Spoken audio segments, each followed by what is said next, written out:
అసలు కల్కి 2898 సినిమాలో మ్యాటర్ ఉందా లేదా హైప్తో థియేటర్లను నింపే ప్రయత్నం చేస్తున్నారా? కల్కి 2898 ఈడీ సినిమా ట్రైలర్ నిన్న రాత్రి 7 గంటలకు విడుదలైంది. ఈ సినిమా మొత్తం బడ్జెట్ దాదాపు 650 కోట్ల పైమాటే ఉంటుంది. ఈ సినిమా మొత్తం 2 భాగాలుగా విడుదల చేయబోతున్నారు లేదా మరిన్ని భాగాలు కూడా రావచ్చు.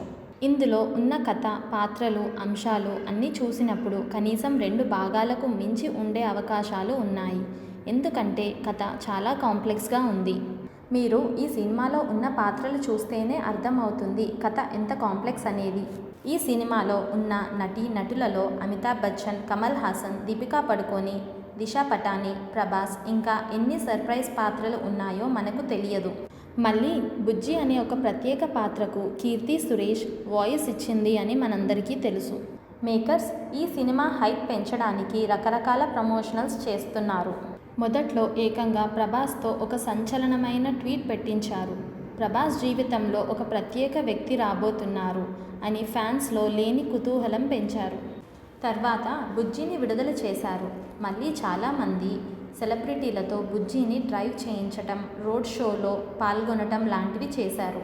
నాగ్ అశ్విన్ ఏకంగా ప్రపంచంలో అత్యంత ధనవంతుడైన స్పేస్ మరియు టెస్లా వ్యవస్థాపకుడికి ట్వీట్ చేసి తన బుజ్జి కార్ని డ్రైవ్ చేయాలి అని, తను ఖచ్చితంగా సర్ప్రైజ్ అవుతాడు అని, మరియు ఎలాన్ మస్క్ యొక్క తాజా కార్ సైబర్ ట్రక్తో బుజ్జికి కాంపిటీషన్ పెట్టాలి అని, ఈ 2 ఈవీ కార్లతో ఒక ఫోటో ఇంటర్నెట్లో విడుదల చేయాలని కోరాడు. మామూలుగా మార్వెల్ లేదా డీసీ సినిమాలు చూస్తే ఆ సినిమా పాత్రల కోసం కామిక్ బుక్స్ విడుదల చేస్తారు. అందుకే నాగ్ అశ్విన్ డైరెక్షన్లో అమెజాన్ ప్రైమ్లో సినిమా కంటే ముందే 2 ఎపిసోడ్లు బుజ్జి అండ్ భైరవాన్ని విడుదల చేశారు. అందులో ప్రభాస్ అండ్ బుజ్జి పాత్రలను, వారి ఉద్దేశాలను, బ్రహ్మానందంని మరియు సినిమాలో జరిగే కథలను ప్రేక్షకుల కోసం ఒక ఆలోచనని వదిలారు. ఇటువంటి కథ భారతదేశంలో మొదటిసారి కావటం వలన ప్రేక్షకులకు కాస్త సమయం పట్టవచ్చు అనుకుంటున్నాం. మీరు స్టార్ వార్స్ లేదా లార్డ్ ఆఫ్ రింగ్స్ చూసిన మీకు ఇలాగే అనిపించవచ్చు. కానీ ఈ సినిమాపై భారీ అంచనాలు ఉన్నాయి. మేకర్స్ నాగ్ అశ్విన్, ప్రొడ్యూసర్ అశ్విన్ దత్ చాలా కాన్ఫిడెంట్గా ఉన్నారు.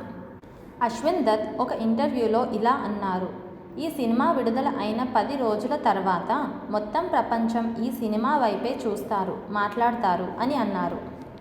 అదే నాగ్ అశ్విన్ కూడా అంతే కాన్ఫిడెంట్గా ఈ సినిమా ఇండియాని షేక్ చేస్తుంది అని చెప్పారు. ఈ సినిమా ప్రభాస్కి మరో ఆదిపురుష్ సినిమా కాకూడదు.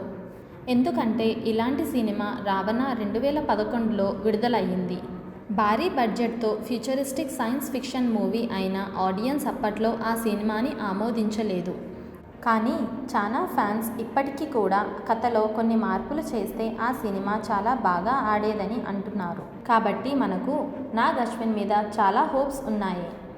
మహానటి స్క్రీన్ ప్లే లేదా ఎవడే సుబ్రహ్మణ్యం తన మొదటి ఫిలింలో కూడా కథ చాలా కొత్తదైనప్పటికీ అందులో ఉన్న ఎమోషన్స్, తను చెప్పాలనుకున్న సందేశం చాలా క్లియర్గా ఆడియన్స్కి కనెక్ట్ చేసేలా చెప్పగలగటం ఆయన ప్రత్యేకత.